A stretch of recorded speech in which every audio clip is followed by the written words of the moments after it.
आज जो तेजी हुई है, ऑब्वियसली एक्सपायरी का दिन था, तो आज शॉर्ट कवरिंग देखने को मिली है। सबसे पहले शॉर्ट कवरिंग होती क्या है? देखो, क्योंकि बाजार एक तरफा ऊपर जा रहा था, कई सारे ट्रेडर ने मंदी करने का प्रयास किया पिछले 2 दिन में, जहाँ पे बाजार हल्का-सा रुकावट ले रहा था। उनको लगा कुछ डिप आएगी, लेकिन वो मंदी पड़ गई भारी। अच्छा, इसमें मंदी करने वाले ज़्यादातर कौन हैं? जो कि कॉल बेच के मंदी करते हैं। अब क्या होता है, जब आपकी वॉलेटिलिटी इतनी कम है, आईवी कम है, अब आईवी का भी इफ़ेक्ट आपका ऑप्शन प्राइसेस पे पड़ता है। अगर आप न्यू ट्रेडर हो, क्योंकि आज मेरे पास थोड़ा ज़्यादा समय है, मैं आपको बता देता हूँ ऑप्शन की प्राइसेस 3 चीज़ों से डिटरमाइन होती है। एक तो जैसे डायरेक्शन, जो आप देखते हो, कॉल ऑप्शन खरीदा है तो बाजार आपके डायरेक्शन में जाएगा तो पैसा बनेगा, ये सब आप हम सब कोई जानता है। लेकिन इसके अलावा ऑप्शन को कॉम्प्लिकेट इसलिए हो जाता है क्योंकि कुछ और चीजों पे इसकी प्राइसेस डिपेंड करती है, जैसे टाइमिंग। अब आप समझ सकते हो, एक्सपायरी के जितना पास आओगे उतनी तेजी से ऑप्शन की टाइम वैल्यू घटती है, ये हम और आप जानते हैं। अच्छा, इसमें भी कुछ छोटी छोटी चीजें हैं जो आपको पता होना चाहिए, जैसे अगर इन द मनी चला गया तो उतना ज्यादा इफेक्ट नहीं होता है। कई बार आप देखते होगे एक्सपायरी के दिन हीरो ज़ीरो ट्रेड में ये चीज़ होती है। मैं उतना डिटेल में फ़िलहाल जाना नहीं चाह रहा हूँ। उसके अलावा एक फाइनल चीज़ जिस पे ऑप्शन प्राइस डिपेंड करती है, वो है वॉलेटिलिटी, जिसे हम आईवी के रूप में कैलकुलेट करने का प्रयास करते हैं। जब आप इतनी कम वॉलेटिलिटी, इतनी कम आईवी पे, हाँ, थोड़ी बढ़ी है बट फिर भी 12 से भी कम है। आप ऑप्शन बेच के मंदी करने का प्रयास करते हो, हल्का-सा भी बाज़ार आपके खिलाफ चला जाता है, आधा परसेंट का भी मूव, आप फँस जाओगे। अब फँस जाओगे तो क्या होगा, ऑप्शन सेलर का तो इनफाइनाइट लॉस होता है, ऑप्शन बायर का तो लिमिटेड है। तो वो क्या करता है, बड़ी तेज़ी से अपनी पोज़ीशन काटता है। उसके काटने की वजह से बाज़ार दौड़ता है आगे, इसको कहते हैं शॉर्ट कवरिंग। अच्छा, ये तो आपको थ्योरी बता दी। प्रैक्टिकली मैं आपको दिखा देता हूँ। अगर आप यहाँ आओगे, आज आप 19,400, कल आपको याद है, कल मैंने आपको एक बात कही थी, बाजार 19,400 के 2 पॉइंट नीचे क्लोज हुआ था। मैंने एक चीज़ बोला था, बाजार कोशिश कर रहा है 19,400 के ऊपर जाने का। क्यों जाने का? अगर आप कल का डेटा देखोगे, मैंने यहाँ पे लिख के रखा है कि वहाँ पे 1 करोड़ 20 लाख कॉन्ट्रैक्ट बैठे होते हैं। तो 1 करोड़ 20 लाख कॉन्ट्रैक्ट बैठे हुए थे, जैसे ही 19,425 के ऊपर गया, इसने शॉर्ट कवरिंग ट्रिगर कर दी और फिर दिन के टॉप पे क्लोज हुआ है। अच्छा, कल की स्ट्रैटेजी आपको याद होगी, ये 6 जुलाई की, तो ऑब्वियसली मैंने आपको लेवल दिया था कि 19,450, 19,500, ये वो लेवल है जहां पे हल्की सी रेजिस्टेंस एग्जिस्ट करती है, और बाजार देखो 19,500 को क्रॉस करने की कोशिश किया, लेकिन एक्सपायरी 19,500 के जस्ट नीचे हुई। रीजन क्या है? एफआईआई ने 19,500 पे पोजीशन बनाई थी, उनकी पोजीशन शॉर्ट कवरिंग में नहीं कटी है, उनका प्रॉफिट हुआ है पूरा का पूरा, और एज अ ऑप्शन सेलर। छोटी चीजें हैं। इसके अलावा बैंक निफ्टी की रेंज और सारी चीजें आप देख ही सकते हो। दूसरी बात है, निफ्टी फ्रेश ब्रेकआउट करने का प्रयास कर रहा है और बैंक निफ्टी, जैसे मैंने कहा, रिवर्सल कर रहा है। तकनीकी एनालिसिस पे चलते हैं। अगर आप यहाँ पे देखोगे, पिछले 2 दिन से हम चर्चा कर रहे हैं कि मुझे नहीं पता ये कौन-सी कैंडल है। मैं कह रहा था ये पेपर अम्ब्रेला भी हो सकता है या ये एक तरह से आपकी हैमर भी हो सकती है। आज क्लियर हो गया, ये कैंडल आपकी हैमर थी। क्यों थी? क्योंकि इसकी कंटिन्यूएशन कैंडल अगर आप देखोगे, एक ग्रीन कैंडल है, एक बुलिश मारुबोजो कह सकते हो। लेकिन उससे भी इंपॉर्टेंट चीज़ जो आपको पता होना चाहिए, ये कैंडल एक्चुअली में पिछले 2 दिन का मिला के देखोगे, ये एक बुलिश एनगल्फिंग का फॉर्मेशन है, जो कि बेहतरीन कैंडल होती है। बुलिश एनगल्फिंग आपकी तेजी को कंटिन्यू करने का भी पैटर्न होती है और रिवर्सल का भी होती है।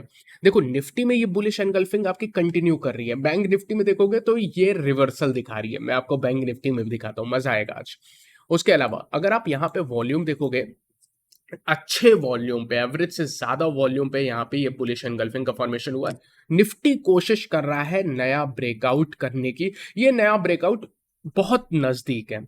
अगर 19,525 के ऊपर टिक जाता है ना, तो फिर और तेजी हो सकती है इस बाजार में, और हमें आपको पता ही नहीं है कहां तक जाएगा, क्योंकि ये बाजार लाइफ टाइम हाई पे ट्रेड कर रहा है। लेकिन यहाँ पे एक चीज है, आपकी अब स्टॉप लॉस थोड़ी ऊपर शिफ्ट हो रही है, तो इसलिए रिस्क आपकी थोड़ी कम हो रही है इस रैली में, जो मैं आपको लेवल्स बताते समय डिस्कस करूंगा। शॉर्टर टाइम फ्रेम पे आते हैं तो डेफिनेटली एक तरफा तेजी हुई है, जबकि ग्लोबल मार्केट वीक था। आप 19,400 के नीचे गए, लेकिन शानदार रिकवरी हुई और उसके बाद एक तरफा बाजार ऊपर गया है। मतलब निहायती बुलिश बाजार है ये। और क्यों ना हो, अगर आप यहाँ पे एफआईआई डीआई का डेटा देखोगे, कल का डेटा डेफिनेटली थोड़ा सा मतलब उतना ज़्यादा बुलिश नहीं था जितना ज़्यादा उसके पहले बुलिश है। लेकिन आप देखो यार, हज़ारों करोड़ की खरीदारी एफआईआई रोज कर रहा है कैश में। उसके अलावा फ्यूचर में 1 लाख के आसपास कॉन्ट्रैक्ट हो रहे हैं, जो मैंने पिछले 1 डेढ़ साल में कभी देखा ही नहीं है। इस टाइप की तेज़ी हो रही है। मैं कहूँगा तेज़ी कुछ अत्यधिक हो रही है, मेरा ये मानना है। लेकिन मैं कौन होता हूँ यार, मैं तो बाजार का नौकर हूँ। अगर बाजार ऊपर भाग रहा है तो मैं तो बोलूंगा ना बुलिश है।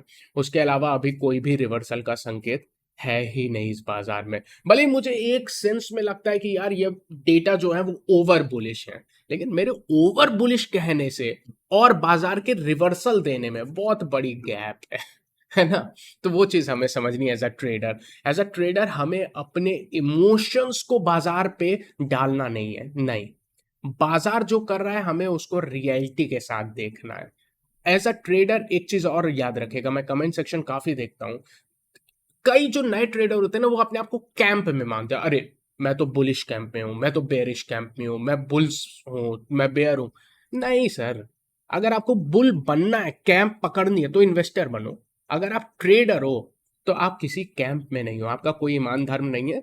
आप बस पैसे कमाने के लिए हो, चाहे वो पैसा बुलिश साइड पे बने चाहे बेरिश साइड पे बने, आई डोंट केयर। अगर बाजार बुलिश साइड पे तो बुलिश साइड पैसा बनाऊंगा, बेरिश साइड पे तो बेरिश साइड पे पैसा बनाऊंगा। ये आपके 90% लोगों के लिए स्ट्रेटेजी काम करेगी। बहुत ही कम लोग हैं जो कि ट्रेंड के विपरीत शॉर्ट करके पैसा बना सकते हैं। इसमें क्या चीज, एक तो स्किल चाहिए, दूसरी बात है उसमें पॉकेट बहुत डीप चाहिए ट्रेंड के विपरीत ट्रेड करने में। तो ज्यादातर रिटेलर उसी वजह से उसको लगता है नहीं बाजार बहुत हाई है, मैं शॉर्ट कर देता हूँ, ट्रेंड के विपरीत शॉर्ट कर दिया। पॉकेट हमारी तो डीप नहीं होती ना, एसएल लगाएंगे 100 पॉइंट का तो फंस जाओगे। इसीलिए वो कार्य बड़े लोगों पे ही छोड़ दो, हम ट्रेंड के साथ चलने का अभी कार्य करते हैं। जब रिवर्सल का संकेत आएगा तो रिवर्स हो जाएंगे, बिल्कुल क्लियरली है। ये डेटा देखो ना, इसको झुठला नहीं सकते भाई। ये एफआईआई का डेटा है। 1 लाख कॉन्ट्रैक्ट कब देखा है आपने लास्ट टाइम एफआईआई लॉन्ग किया है? मैं तो ये कह रहा हूँ कि 80,000 से ही बहुत ज्यादा है। लेकिन डेफिनेटली डेटा यार हेवली हेवली बुलिश साइड पर है। निफ्टी के ऑप्शन चेन में चलेंगे, कुछ भी नहीं है, डिस्कस आज नहीं करेंगे। आज एक्सपायरी है, डेटा सारा लगभग खत्म हो चुका है, कुछ भी डेटा नहीं है। थोड़ा बहुत डेटा आप देखोगे, 19,300 पे 37 लाख कॉन्ट्रैक्ट है, 19,400 पे 50 लाख के आसपास कॉन्ट्रैक्ट, क्या करोगे डिस्कस करके, इग्नोर। लेकिन हाँ, छोटी छोटी चीजें कुछ हम लोग डिस्कस कर लेते हैं। इसमें पुट कॉल रेशियो है, निफ्टी की पुट कॉल रेशियो आपकी 1.37 पे है, बिल्कुल ठीक है, कोई चिंता का विषय नहीं है। और वैसे भी एक्सपायरी के बाद का ये डेटा है तो ऐसा कुछ भी आपको टेंशन लेने की बात नहीं है। एडवांस डिक्लाइन, निफ्टी में 50 कंपनी, एनएससी में 1850 company. Broader market mid cap small cap में क्या हो रहा है, तेजी हो रही है। क्या होगा, आज भी बिल्कुल सेम रेशियो था। आज 4 शेयर जो गिर रहे थे उसके सामने 7 शेयर से भी ज्यादा बढ़ रहे थे। इस टाइप की तेजी है, आप समझ रहे हो ना, ऑलमोस्ट डबल की तेजी हो रही है। उसके अलावा निफ्टी 50 में अगर आप देखोगे तो 35 शेयर ऊपर थे और 15 शेयर नीचे थे। तेजी है। वॉलेटिलिटी इंडेक्स की चर्चा कर लेते हैं। हल्की सी गिरावट है, एकदम हल्की सी, ½ % की भी गिरावट नहीं आई है। बिल्कुल नेचुरल है। क्यों नेचुरल है, एक्सपायरी है ना, पोजीशन कटती है तो पोजीशन कटने की वजह से ही वॉलेटिलिटी इंडेक्स में थोड़ी सी करेक्शन आती है। आइए बैंक निफ्टी पे चलते हैं। बैंक निफ्टी में आप देखोगे जो बुलिश एनगल्फिंग बन रही है वो ट्रेंड के बॉटम पे एज अ रिवर्सल सिग्नल बन रही है। यही चीज मैं आपको कह रहा था, निफ्टी में देखोगे ये ट्रेंड के टॉप पे एज अ कंटिन्यूएशन पैटर्न बन रही है। दोनों पे ध्यान दो। ये देखो चैनल बॉटम पे एक बुलिश एनगल्फिंग का फॉर्मेशन है। वॉल्यूम मैं कहूंगा ठीक है, एवरेज वॉल्यूम पे है या एवरेज से थोड़े से हायर वॉल्यूम है, लेकिन पिछले 3 दिन से लो वॉल्यूम है। उसके अलावा चैनल बॉटम से इसने सपोर्ट लिया है और हम लोग ने कल ही चर्चा की थी, अगर आप कल की स्ट्रेटेजी की बात करोगे 6 जुलाई की, तो बैंक निफ्टी में बोला था 45,000 सबसे पहला और सबसे बड़ा सपोर्ट है। क्यों है, क्योंकि ऑप्शन चेन में जबरदस्त डेटा था ना, मेरे पास तो हमेशा डेटा रहता ही है। 45 लाख के आसपास कॉन्ट्रैक्ट बैठे थे जो कि ऑप्शन चेन में हाईएस्ट थे। इसीलिए कहा था 45,000 से 48,800 आपके बाइंग रेंज है बैंक निफ्टी में। आज देखो वहीं से रिवर्सल लेने का कोशिश किया है। बैंक निफ्टी भी ब्रेकआउट करने की कोशिश कर रहा है, जस्ट बैठा हुआ है। मैं नहीं कह सकता हूं बैंक निफ्टी ब्रेकआउट हो गया है, कोशिश कर रहा है। 45,400 के ऊपर क्लोजिंग हो जाती ना तो मैं कहता बैंक निफ्टी भी मजबूत हो चुका है, उतना ही हो सकता हो कल हो जाए, लेकिन प्रीएम्प्ट करने से कोई फायदा है नहीं। Momentum indicator Nifty bank Nifty दोनों में ही मजबूत है, तो कोई इसमें डिस्कस करने की बात ही नहीं है। शॉर्टर टाइम फ्रेम में बैंक निफ्टी में बिल्कुल वही हुआ है जो निफ्टी में हुआ है, एक तरफा तेजी। बैंक निफ्टी के ऑप्शन चेन आओगे तो बिल्कुल भी डिस्कस नहीं करेंगे, कुछ भी नहीं है। लेकिन हाँ, पुट कॉल रेशियो तो डिस्कस कर लो। बैंक निफ्टी की पुट कॉल रेशियो आपकी 1.16 पे है, बिल्कुल न्यूट्रल है, कोई दिक्कत की बात नहीं है। बैंक निफ्टी में आज देखोगे 9 शेयर ऊपर थे, 2 शेयर नीचे थे और 1 शेयर सो रहा था, कुछ कार्य इसने नहीं किया है।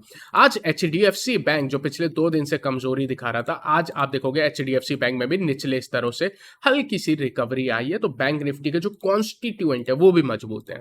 अगर कॉन्स्टिट्यूएंट की बात कर रहे हैं तो सबसे मजबूती तो आपको पीएसयू बैंकिंग सेक्टर में लगातार देखने को मिल रही है। आज भी देखोगे लगभग 0.75% ऊपर था, मतलब पिछले 3-4 ट्रेडिंग सेशन में लगभग 6 से 7% ये पूरा सेक्टर ही भाग गया है। जबरदस्त तेजी यहाँ पे देखने को मिली है। मेरा मानना है ये ज्यादातर तेजी रिटेल ट्रेडर्स के द्वारा हुई है यहाँ पे पीएसयू बैंकिंग सेक्टर में। आइए स्ट्रेटेजी की बात कर लेते हैं। देखो स्ट्रेटेजी बिल्कुल क्लियर है आपके सामने। जो ट्रेंड है, लॉन्गर टर्म ट्रेंड है, वो बुलिश है। रिवर्सल का डेफिनेटली कोई भी संकेत नहीं, एकदम टॉप पे हो। लेकिन यहां से मैं कहूंगा वेट एंड वॉच थोड़ा करना चाहिए। अगर आपकी कोई नई पोजीशन बनाने का चाह है तो बाय ऑन डिप्स ऑब्वियसली हम करेंगे, अभी तुरंत नहीं करेंगे। हम कल का एक बार डेटा देखेंगे। आज एक्सपायरी है, डेटा एक्सपायर हो गया तो बिना डेटा को कुछ भी कहना ठीक नहीं है। बट फिर भी लेवल्स निकल के आ रहे हैं, जो लेवल्स मैं आपको बता देता हूं, अगर आपकी एग्जिस्टिंग पोजीशन है या नई पोजीशन बनाने के लिए भी यूज कर सकते हो।